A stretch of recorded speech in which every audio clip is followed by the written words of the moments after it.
Alright, Shalom. First and foremost, we want to give all praise and glory unto Yahweh, Hashem, Yahushai. Double honor to the elders and apostles Jim as great millstone. Shalom to Yakim, preaching his word in sincerity, diligence, and truth. Alright, so we come out another day in Sin City, Babylon, and it's a bunch of confusion here, you know. We also see all Jake running around, coming off across the streets, and running past us, and they still not coming to the true nationality. That true nationality being so-called, it's like a not so-called Hebrew Israelite. They're not coming back to the Heavenly Father, whose true name is, whose Father's name is Yahweh. That's who you ignorantly call God, and Yahweh Shai, who you ignorantly call Jesus Christ. You know, it's time for our people to come back to their true nationality and to their power. You know, because it's nothing about but chaos coming out. You got martial law coming. FEMA camps are already here. The chips is already being pushed. It's just not on a mandatory scale yet. You know, you got a bunch of confusion and a bunch of bad times coming ahead, and our people are in the way of these heathens and in the way of serving these other idols. You know, so that's what we're gonna cover up today. Exodus 23. Exodus chapter 20. I'm gonna start at Exodus chapter 20, verse 2. I am the Lord Yahweh, thy power. It says, I am the Lord Yahweh, thy power. So our Creator, being Yahweh, his true name, that's who's our power, you know. We come from him. We come from him and his son, Yahweh Shai. It says, which have brought thee out of the land of Egypt, out of the house of bondage. Because we didn't come out of Egypt alone, you know. We didn't come out of Egypt out of our own will.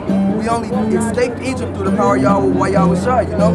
Through the chariot where it says a pillar of cloud by day, a pillar of fire by night. That's how we escaped and got through the land of Egypt, you know. It was literally miracles that helped lead us out. But we know where those miracles came from. They came from the Heavenly Father. Because the Most High hardened Pharaoh's heart, you know, and made 10 plagues come upon the land of Egypt. So while he hardened his heart, he made catastrophes hit Egypt on every level, you know. Darkness, locusts, frogs, lice, death of the firstborn, killed off the cattle, aberrations. These were all these were all plagues, or that the Heavenly Father showed the Egyptians, because none of the plagues hit the children of Israel. You know, and this is our power that delivered us out of the hands of our enemies. So what did our people forget?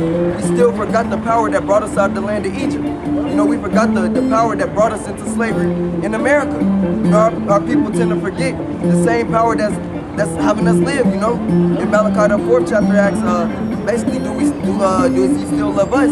And the answer to that is yes. You know, because look at what he's done for us. Even though we're still in slavery, this is a reminder of what we need to do. Just like if your parent puts you on punishment, right? They still love you because they're doing it for your own good. Well, the Heavenly Father is the same way. He got us on punishment now, serving these other heathens and other nations on punishment and in slavery and in captivity here. That is for our benefit. So we're going to learn to obey him. And when this last ass whooping come down, that's what we're going to know. God, because our people like to create gods, you know. Yep. They don't like the Most High to establish kings. They want to establish their own people in charge. Yep. You know? Who was that? That was Saul. They set Saul up. Yep. God. And then the golden calf, because they forgot who was making all these miracles happen and who was feeding them. And our people tend to forget who's helping us out. They think it's the other nations. They think it's the other nations' gods. So our people always revert to them as if they can help us. I got something. This is the book of Romans, chapter 1, verse 21. It says, because that when they knew God, they glorified him not as God, neither were thankful, but became vain in their imaginations, and their foolish heart was darkened. Hey, that means a lot. They became empty in their imaginations by creating these other gods to fit what they wanted it to be, versus fitting themselves unto the true living power, the Most High God Yahweh. And I'm gonna say this: it wasn't that we was creating these gods; these other nations were creating these idols, and our people played the harlot. They would always go and worship these other idols that the heathen nations were making for themselves. Like case in point, you had an idol by the name of Dagon that those Philistines were worshiping. And basically Dagon, the Hebrew, yeah, they were Africans, the real Africans, the Hamites. All right. Now they had a Dagon. The Hebrew word dag means fish. Dagon was a fish god. So these Hamites were worshiping literally a damn fish, and they made a statue of a fish, and they would basically worship before that fish. And what profit did that statue of a fish do for them? And it got to the point where they was coming against the prophet of the Lord, because they actually took the Ark of the Covenant. But they noticed when they brought the Ark of the Covenant over there, Dagon, every time they would go to Dagon, Dagon would fall over, and they would pick it back up, and then he would fall over again. You know, and then it got to the point where Dagon fell over and broke in pieces. That's just a goddamn statue.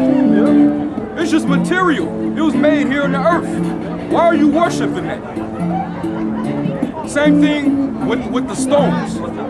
Over there in Mecca, what are they facing? What are they surrounding? That damn cobblestone over there, man. It's just a stone. You know? But our people, they have a consecutive history of always worshiping what these other nations are worshiping. Always following after their customs, their ways of living, instead of adhering to what the Lord specifically gave them. The Lord took Israel and he separated them. Hey, you are to be holy as I am holy. What you see these heathens doing, don't do after them. You serve me. I want you pure. I want you to walk in morality. All right? In hygiene. Keep these laws, keep these commandments. They're righteous.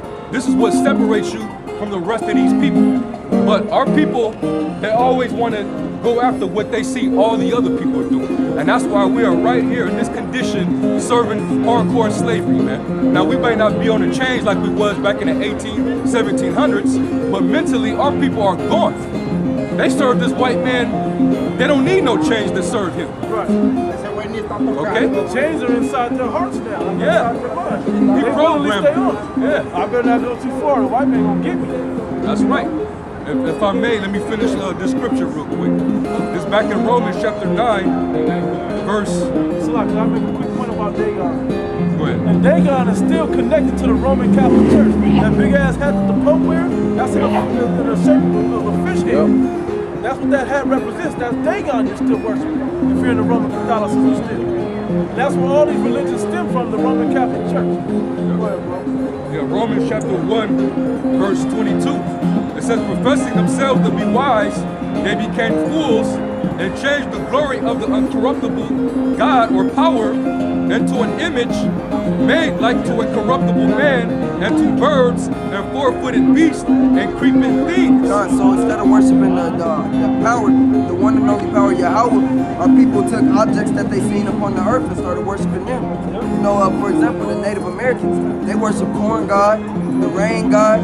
You know, in that movie, kind of Buffalo, they worship the eagle. You know, and they pray to all these animals who worship the creature more than the creator. You know, what's that? Yeah, verse 25. It says, who changed the truth of the Most High into a lie and worship and serve the creature more than the creator. God, our people worship the creature, what the Most High creates instead of the actual creator. Our people rather worship, you got people here that worship Rome. You know, Caesar's palace, those little statues over there. But they not worshiping who created, who put the image or that mind state to make those statues in that man. You know, they not worshiping the all power, the all seeing, all knowing, the omnipotent. Yep. You know?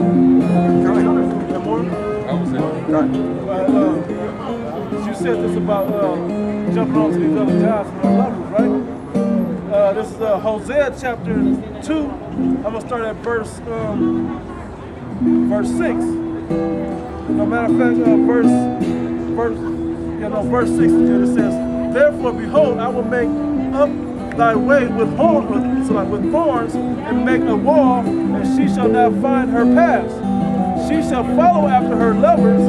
Basically, he's doing away with our people because we kept going into idolatry, following after these other lovers and after these other gods of these other nations. So he said, you know what, I'm tired of dealing with y'all. I'm going to just let you have them and see what happens to you.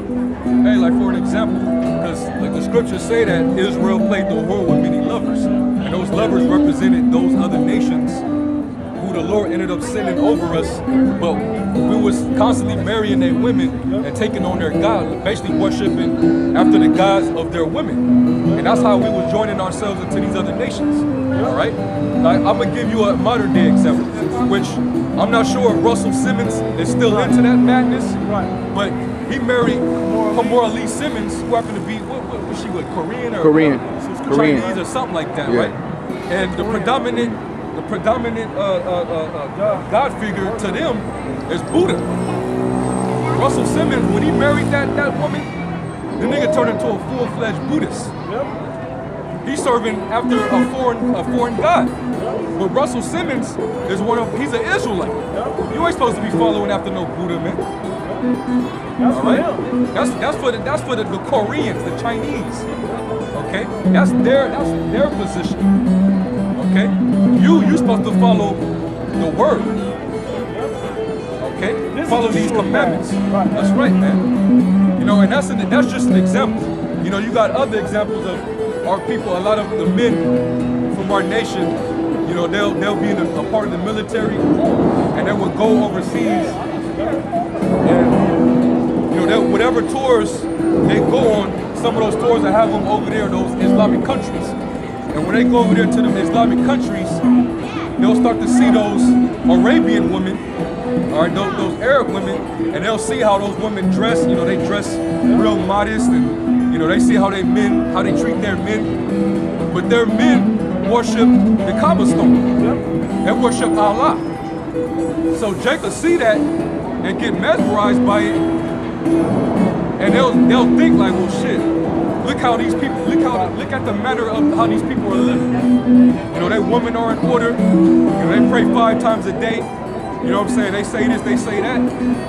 But Jacob go over there and get head over heels for the Arab women, and then he'll be like, you know what? I don't even think I'm gonna go back to America. I'm gonna actually stay over here in Saudi Arabia or Pakistan or wherever, and I'm gonna take on their religion, and I'm gonna marry one of their women.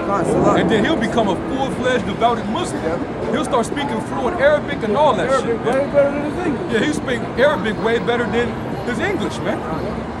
But that's a prime example of Israel basically going after their lovers and taking on their idols, their gods, their philosophies, man. We're supposed to stay separate from that, man. We have our God, okay? We have our power. And he has a name. His name is Yahweh. That's right. Okay? He exists, the existing one. All right? He always existed. He never had a beginning or an end. Ancient of days. He's the Ancient of Days, man. Everything that you see around you, it has a day where it was created. All right? Man actually created all this. All right? Johnny, to go back on what you were saying, because Jake ain't a man no more, you know? See, because our power, Yahweh, while y'all was shy, we already established how we're not supposed to marry into these heathen women, you know, because they take us away from our power. You know, if you go back to Jake that's in college, if they see a Edomite woman or a woman of another nation and they like her real bad, they'll go take on her religion, her culture. So I know what you're referring to. Right over here in Nevada, it's a heavy Mormon following here, right? LDS. So a lot of Jacobs see these women, these Edomite women that's in the LDS, and they'll go latch on to them and become Mormon also. We have habits of doing that. Going to their churches, believing in their gods, and the women will make it a requirement for that. You know? That if you want to be with me and keep me happy, you got to follow after my gods. Well, let me finish this. And I got a quick read to it. Go down? Yeah, Go go down. down. Yes, Deuteronomy chapter 7. No, go ahead. Yeah, Deuteronomy chapter 7, verse 2. It says that when the Lord thy God shall deliver them before thee, talking about the Canaanites, when we went into to take the land of Canaan, it says, thou shalt smite them and utterly destroy them. Thou shalt make no covenant with them, nor show mercy unto them. Neither shalt thou make marriages with them. Thy daughters thou shalt not give unto his son, nor his daughter shalt thou take unto thy son.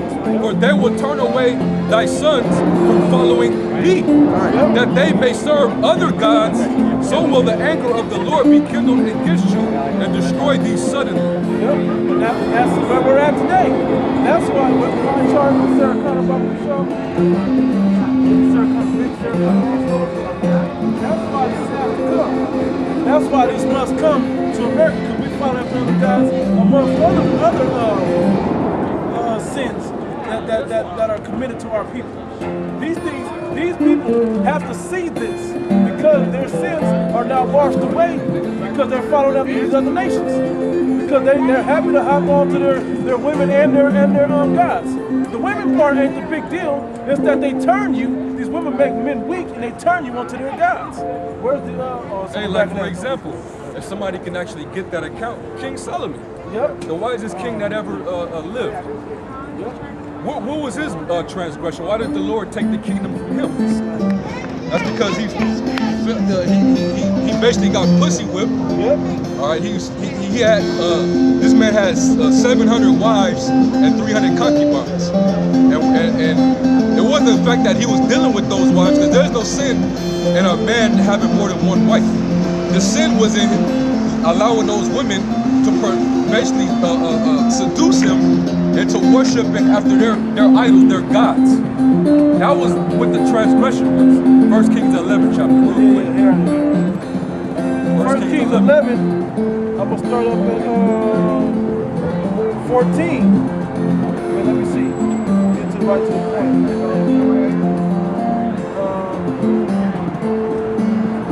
Should be at the top. Start at the top. Yeah, start at the top.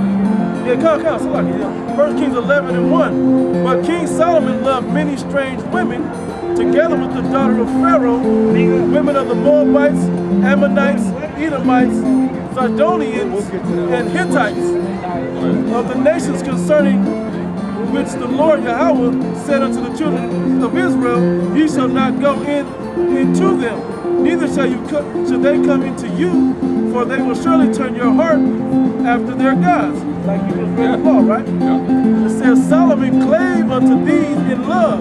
He fell in love with them. All right, he fell in love with these women. All right. So you know how men are. We get weak for women at times, man. Jake, a lot of things that men do in society is so that he can attract a woman. Let's just call it what it is. Let's take it from present day. Jake, you see Jake with the same haircut. They either have the waves or that spongy shit. And why is that? For the appearance of these women. Men are wearing pink because a woman likes pink. And they'll follow up that and say, no, you look good in that.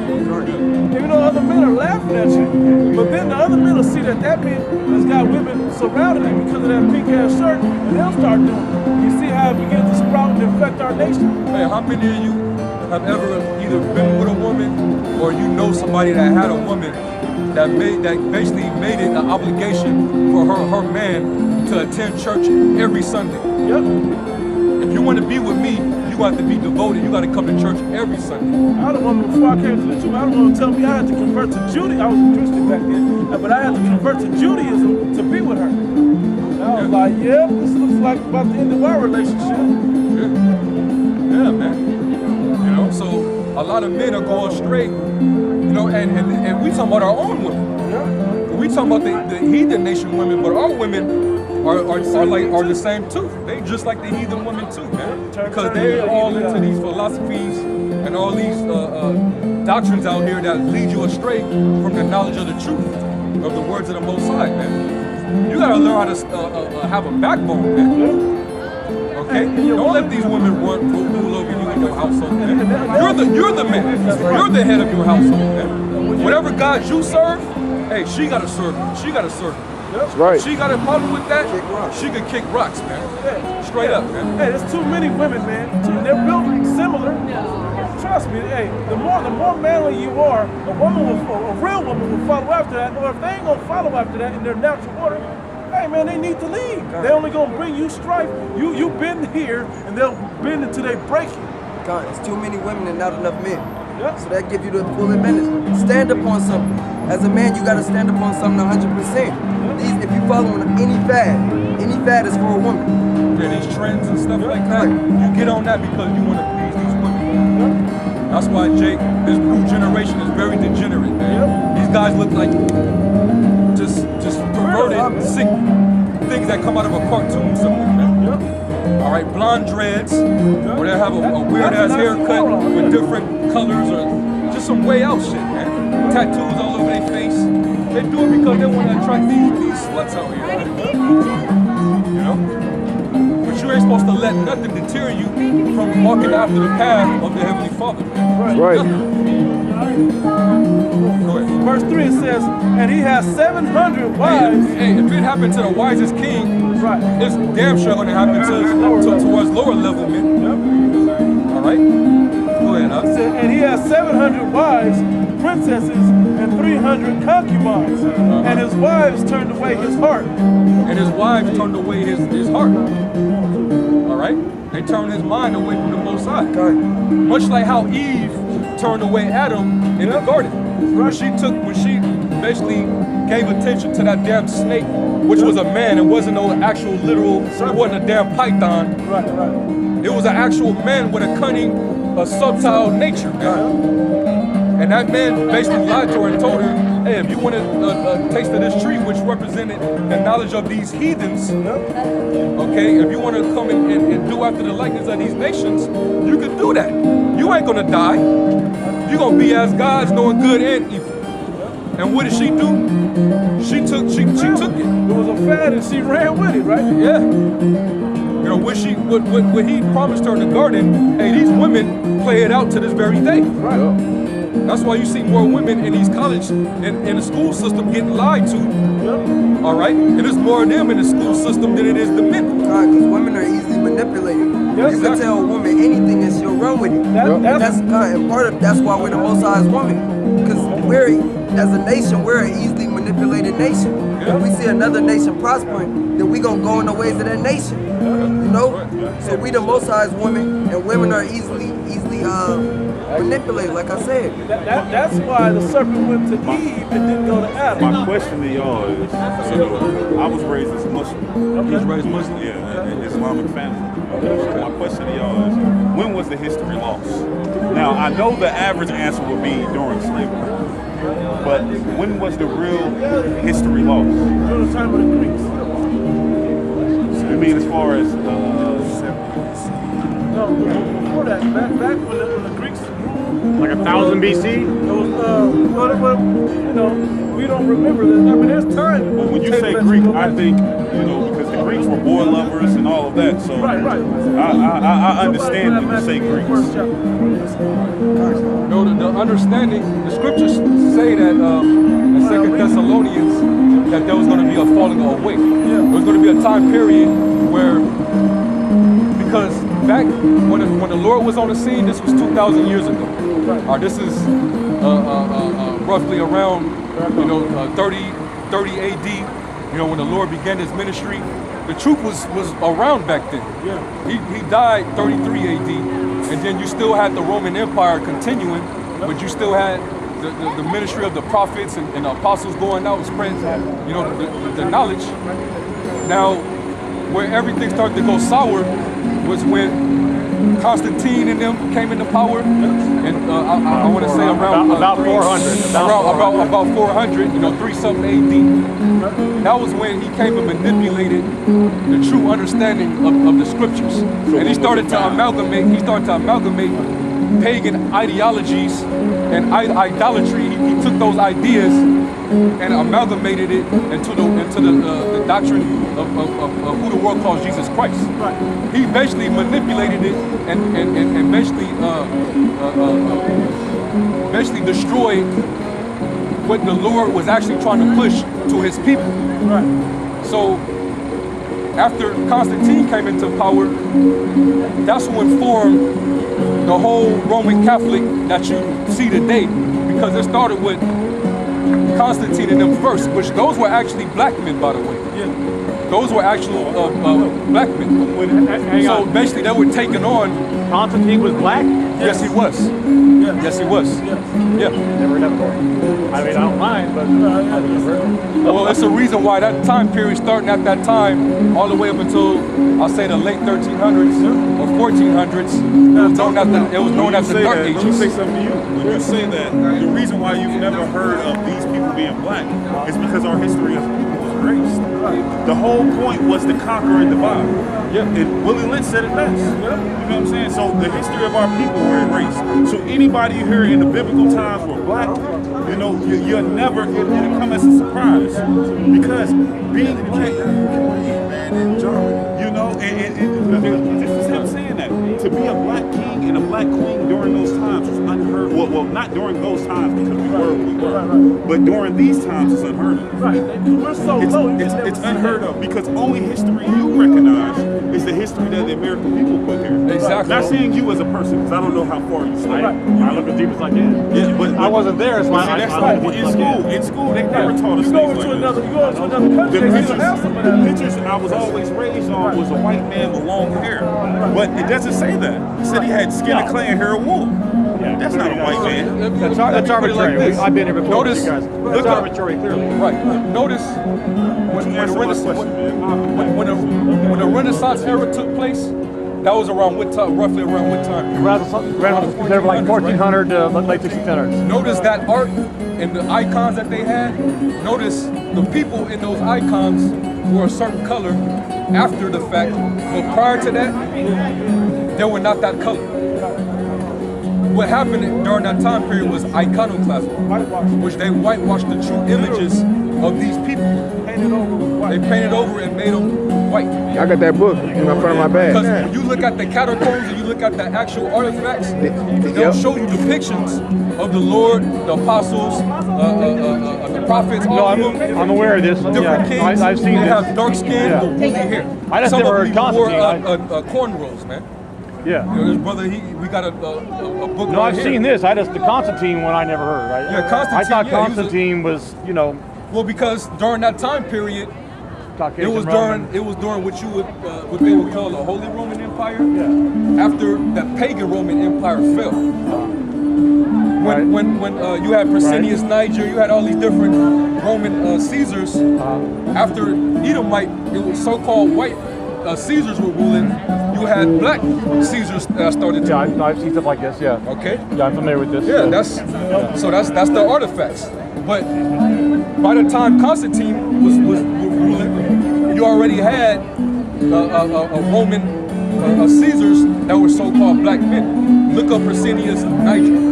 Niger means black anyway. Yeah. And then after him was Septimius Severus. You look him up, he was a black emperor of Rome. Okay? And then that whole time frame, you know, when you go into you know, the Spartans and you know, all that stuff, that whole time period, these were so-called black men. All right? But they'll never tell you I that. was gonna say there's a saying that goes, "He who wins the wars rewrites the history." Yeah. Right. That's what they did. They were, we gotta knock that Sphinx, big bell-pepper nose off the Sphinx over there in Giza, right? We gotta go change the paintings because we're on top.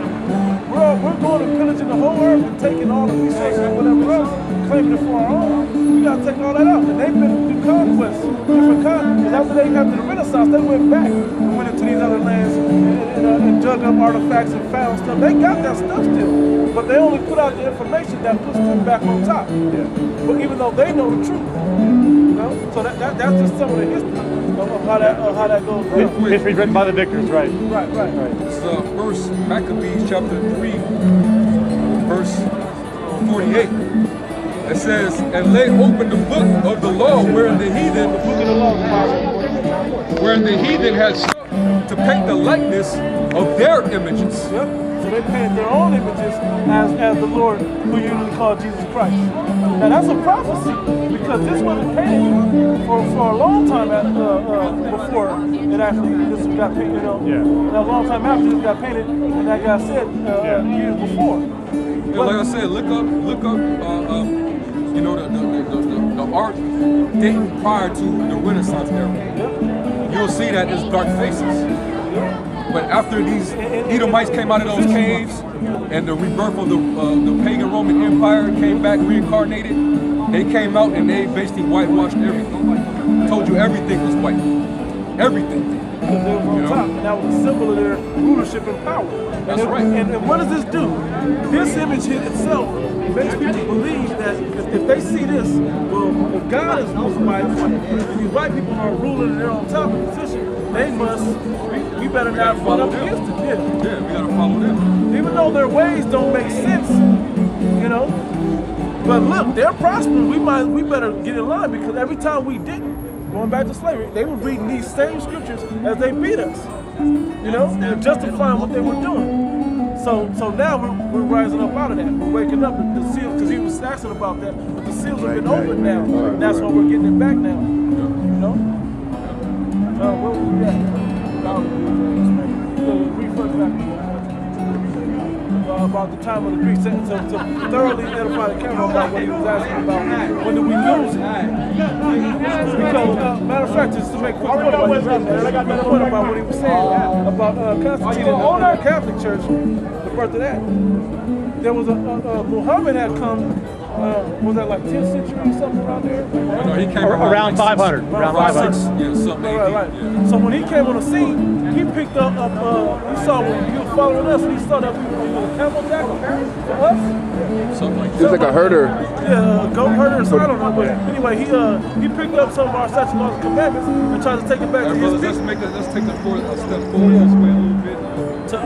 He did that to start picking up some of our customs. So then, after that, they began to make that he was supposed to bring that just back to his people. But now it became a doctrine. Our people start hopping onto it, and they start believing in Islam. Like that religion began to form. Yeah, like if he would have stayed longer, I would have told him, you know, basically where Islam stemmed from. Right. Because Islam stemmed from the Roman Catholic Church, whether these people believe it or not. Because Catholicism or Christianity was before Islam. Islam came later. All right, but Christianity became corrupted by the time Islam appeared, and that appeared. It stemmed from that corruption of Christianity, the same corruption that the forefathers, Constantine and all those different men, you know, when they had those different councils, the Council of Nicaea, you know, and those other different councils, and that was when they was taking on Egyptian mythologies, and you know, which the Greeks and the Romans, they basically took on, you know, Greco-Roman ideologies, but they took that from the ancient Babylonians and ancient Egyptians. So he took those ideas and mixed it with the Christian doctrine. You know what I mean? I have a question, sir. What's up, man? Were you talking about the Christianity being founded by the Roman Catholic Church? Yeah. Okay, that is a fact, of course. Okay, well, if Christianity found Roman Catholic Church, this name, Jesus Christ, it's not a Hebrew name because there is no J recorded in the Greek, Hebrew, Latin alphabet until 1600s. Is that fact? Yes. Is that fact? Yeah. Okay. His name wasn't Jesus. Okay, so that J was be like that a J, Y. The J was supposed to be a Y, but the letter J derived from the letter I. Right. And they added a hook. Is that a fact? Yeah. So should we in fact use Yes, his you name? Thank you very much. Case closed. No, Case no. closed. That's not his name. How is it not his name? Let me tell you, it's not. How? Listen a second. It's not Jesus Christ. We're not saying it's Jesus Christ. But it's not Yeshua either. His name is Yahweh Shah. That's the ancient Hebrew. Okay, so we're okay. Can you spell that? Can you write that down and spell that for me? Yes, I could. Yeah, I want to see how you spell the name. The name is important. Right. It's vital piece. True. Very vital.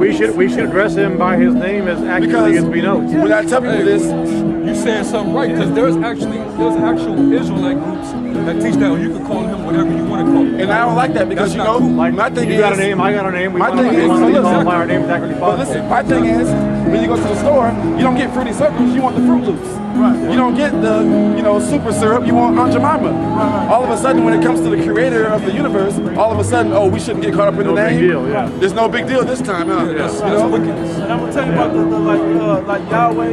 Huh? Am I a Muslim? Hell no. Right. Like I'm a Yahweh. Hebrew Israelite. Like some people talk about Yahweh and talk about Yahshua. Well, in the ancient Hebrew, there wasn't those characters. There was no way character. There was no U's or other vowels. Because you No, was drawn well, from the Latin. thing is, Right.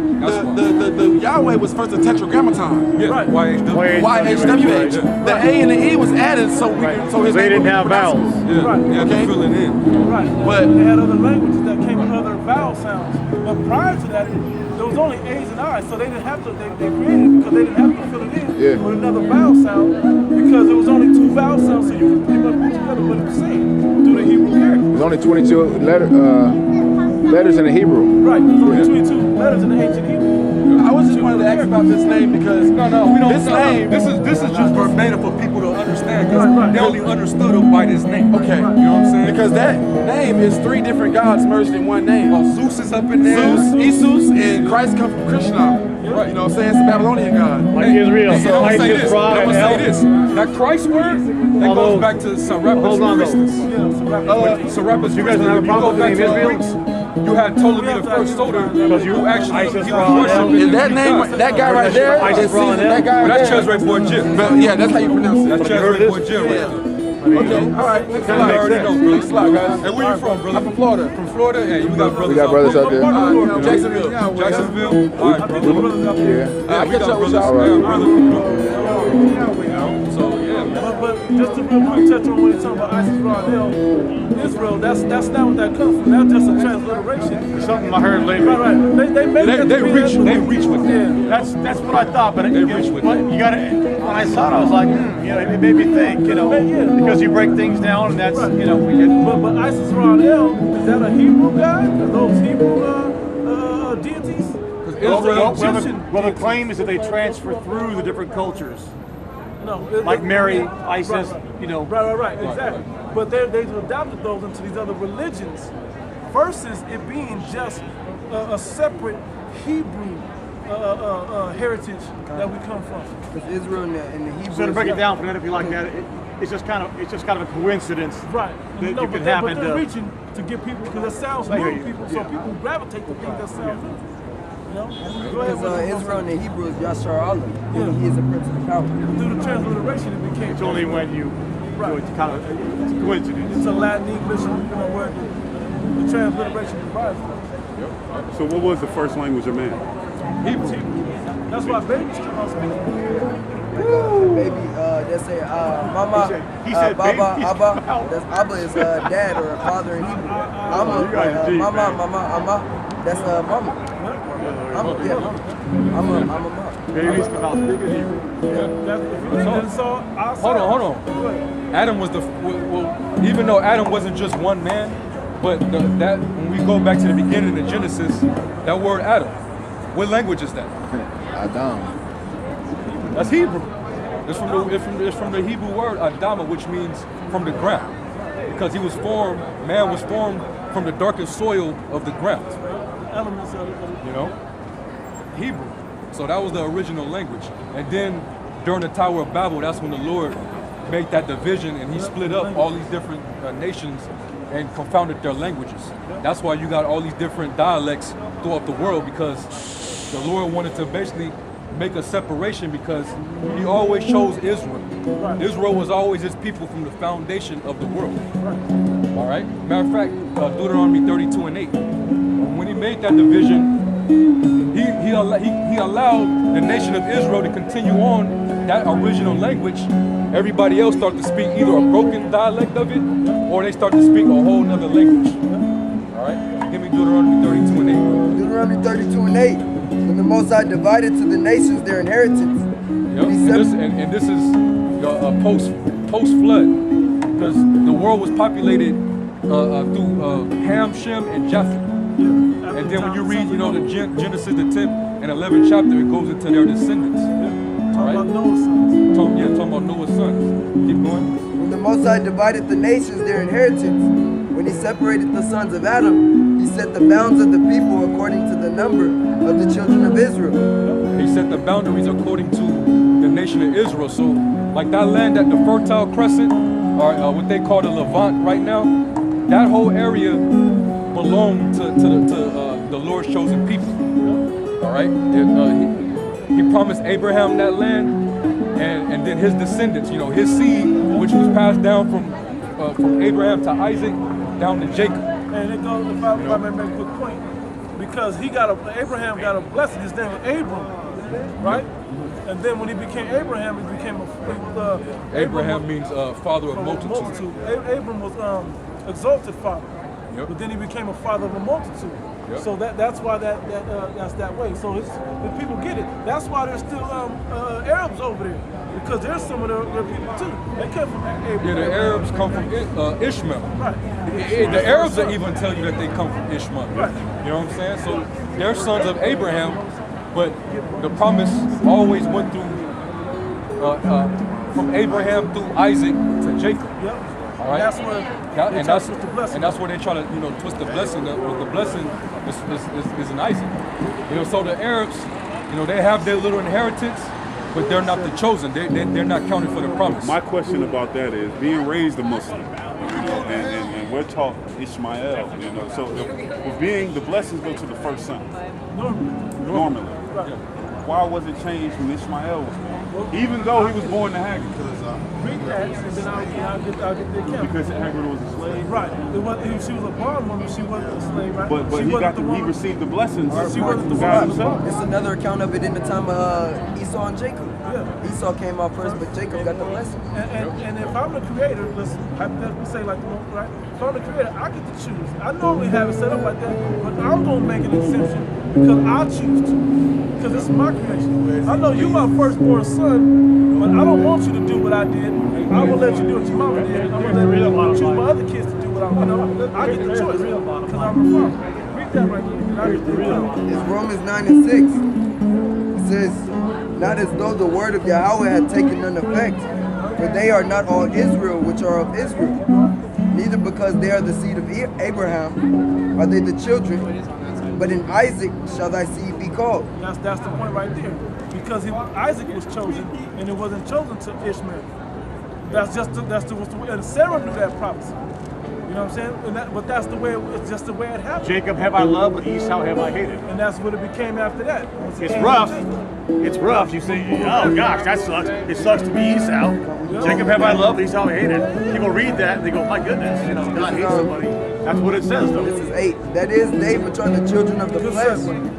These are not the children of the Most High, but the children of the promise are counted for the seed. Because Isaac got the promise, and then his son Jacob got the promise after him. But it skipped over Esau again. It's like it skipped over Ishmael. And that's the thing. And a lot of people don't know that that's in there. So when a lot of Muslims come up, they be like, nah, it's supposed to go to us, but that's not what the word says. And even in the Quran, it goes back and tells you the reference to the Bible. The book of Cal tells you to go back to the Bible. For this is the word of promise. At this time will come. For this is the word of promise. At this time will I come, and Sarah shall have a son. And not only this, that which was Isaac, Sarah's son was Isaac. Go ahead. but when Rebekah also had conceived by one, Esau jumped again over Esau to Jacob. Go ahead. even by our father, Even though that wasn't Prophecy. no, what's the word I'm looking for? A custom that we kept. The prophecy stood because it had to go through those certain, you know what I'm saying? It skipped because she was a bondwoman. It skipped over, but it skipped over Ishmael because his mother was a bondwoman. Right? Then it went to Sarah, right? Then it skipped over, they had twins of the same woman, so that's not the same thing. But because he chose it to be the younger one to come out, and the older was served the younger, his prophecy stands. That's what it's saying right there. Go ahead. and not only this, but when Rebekah also had conceived by one, even by our father, They both had it by Abraham. Go ahead. by our father Isaac. For the children being not yet born, neither having done any good or evil, that the purpose of Yahweh, according to election, might stand. That his choice might stand. Keep going. Not of works, but of him that calleth. Not of works, not because they were the firstborn or because they were the better son. It's about the Most High chose it to be. It's about predestination. The Lord chose everything to fulfill His will before everything even played out. It was said unto her, the elder shall serve the younger, as it is written, Jacob have I loved, but Esau have I hated. What shall we say then? Is there unrighteousness with the Most High? Because that ain't how the custom go. That ain't right. Is there unrighteousness with God? God forbid. God forbid. For he said to Moses, I will have mercy on whom I will have mercy, Compassion on whom I have compassion. and I will have compassion on whom I will have compassion. So then it is not of him that willeth, nor of him that runneth, but of the Most High that showeth mercy.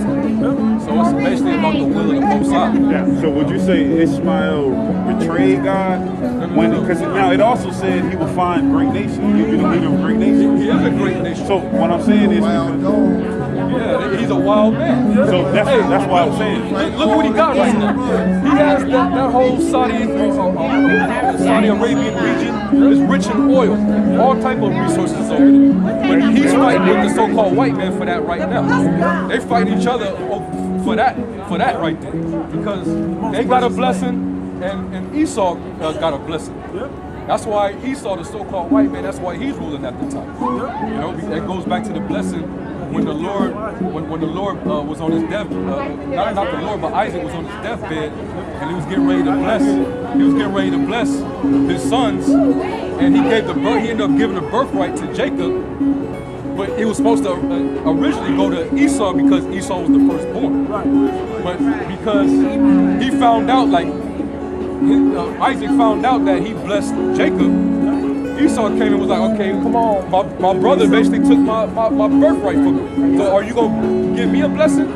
So Isaac gave him the blessing. Hey, you're gonna have dominion of the earth. Basically, you're gonna rule by the sword. Or you're gonna the fatness of the earth, meaning the luxury, you know, the crops, everything that this man rule over right now, the Lord is gonna give it to him in these last days, and that's why this man is ruling right now. But Ishmael, they have their inheritance too. That's why, hey, you got what they call them men over there in Dubai, them Saudis. Oh yeah. But them dudes are, them dudes are worth billions, man. The sheiks, man, And they got the oil. You know what I'm saying? That's part of the inheritance of the earth. That's riches. And they did nothing wrong. That's why they get that. That's what but the white man trying to take it from him. Esau's trying to take it from him. Because he feel like I'm supposed to have dominion of the whole earth. Which is true. But the angels are gonna hand it over. You know what's crazy that you say that the Arabic word for Jesus Christ it is Esau. That's crazy. We heard some. That is the Arabic term for Jesus Christ. That's crazy. I like that. All right. Yeah, but Esau was. Y'all making me want to learn. Yeah, Esau is not the Lord though. No, I understand the world called Some people try to make that a doctrine, make it. Oh, Esau is the Lord. No. That's a coincidence, so to speak. That's just another stumbling block. I say, right? I think it's Esau. Is it rather than Esau? Yeah, it's Esau. It's Esau. It's a little bit different, right? Arabic term is Esau. Not Esau. Esau in the Hebrew is Aishah or Aishashua, which means wasted away. My imam always pronounced it Esau. I've seen it in the Quran. I know it's spelled I-S-S-A. Right. But it doesn't matter because it's in Hebrew that the weight is really of his name is really precious here. All right, you guys help me out by it. Okay, so we're talking about skin colors, okay? So what happens when we get down to the real light skin black, we get down to the more olive skin, like my people come from Sicily, right? So what's up? Well, I got a prime example. Lenny Kravitz, right? Yeah. Okay, Lenny Kravitz. Where does he? Where That's an Edomite, though. He's still an Edomite. He's an Edomite, and it don't matter. Don't care what. So he's still bad. He's all bad. He's bad. His ex-wife, I think it's his ex-wife, right? Lisa Bonet. Okay. Edomite. I didn't know.